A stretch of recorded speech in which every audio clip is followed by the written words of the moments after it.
Mad Max es una de esas sagas que no tienen como una base, o sea, de que se inspiren de algo, ya que Mad Max es de esas sagas que crearon su propio estilo y narrativa solas. Digo, lo más cercano a una mitología que llegan a utilizar en estas películas es a la mitología romana y griega, eso explicando el varios de los diseños de los autos, asemejándose a carros de guerra. Pero fuera de eso, realmente Mad Max es una de esas sagas que jamás han dependido de factores externos o de, bueno, inspiraciones. De hecho, ha sido tan grande su inspiración que muchas de las franquicias populares han tomado mucha de su estética para sus productos, tales como Fallout, como Borderlands o Waterworld. Pero Fury Road toma muchas de sus propias inspiraciones basadas en las propias películas para construir su propio mundo, en donde se desarrolla sin perder otros y poderlo. O sea, hasta el maldito Hideo Kojima ha robado e inspirado de Miller, y Miller también ha tomado de Kojima. ¡Oh, vamos! Fury en la carretera nos dice explícitamente de dónde es que saca cada una de sus inspiraciones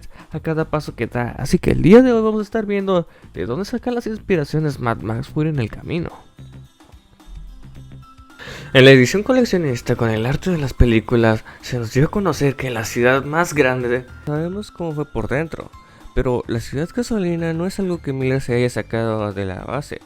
ya que esta estaría inspirada en la fortaleza de Mad Max 2 The Road Warrior, donde luego de que en Max lo plasmaran y después de plasmada en una fosa de petróleo, liderada por supervivientes de ex trabajadores, que sería que intentaría sobrevivir a una banda de delincuentes, lideradas por un ser conocido como Homungus. Los supervivientes y un ex trabajador serían los que intentarían sobrevivir a una banda de maleantes. En una estación de petróleo, luego del otro lado del charco, sería que en un joven Immortal Joe, después de lograr obtener la ciudadela, sería que Joe se apoderaría de una base de petróleo abandonada, a la cual lo convertiría en Gastown, siendo después de la guerra de la carretera y el desértico que desterrarían a Dementus y pondrían al Immortal Joe, y pondrían de cargo de líder al Comegente en persona, junto al difunto hijo del Immortal Joe, Scrotus Erectus. Y no sería la única en la que Miller, a la par de planificar a su héroe de acción basado en Max, sería a través de los personajes secundarios de una segunda película en el que el alter ego de mujer estaría haciendo en juego. Un prototipo de lo que fue en un principio el guardia de la película, con pasar a convertirse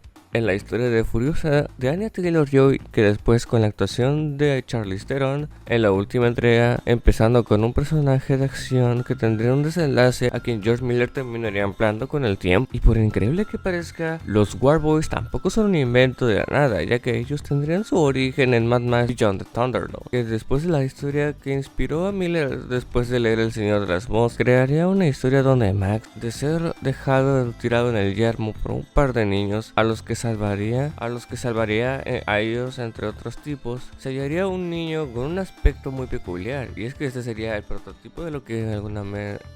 en algún momento se convertiría en un Warboy. 10 años después se necesitarían para que el proyecto llegara a las bases y que conoceríamos a la manada más conocida de las películas de Mad Max. Por darles un ejemplo de los vehículos de persecución especial y su destrucción, una de las muchas referencias a Mad Max 2 del Guerrero de la Carretera, ya que después de detener a un conflicto entre dos grupos, perdería a su auto y en este caso a su perro, y en el proceso hasta incluso fue destruido en las mismas circunstancias, siendo perseguido por tropas de delincuentes, por un lado siendo en furia en el camino por los Warboys y por el otro siendo perseguido por el grupo de saqueadores,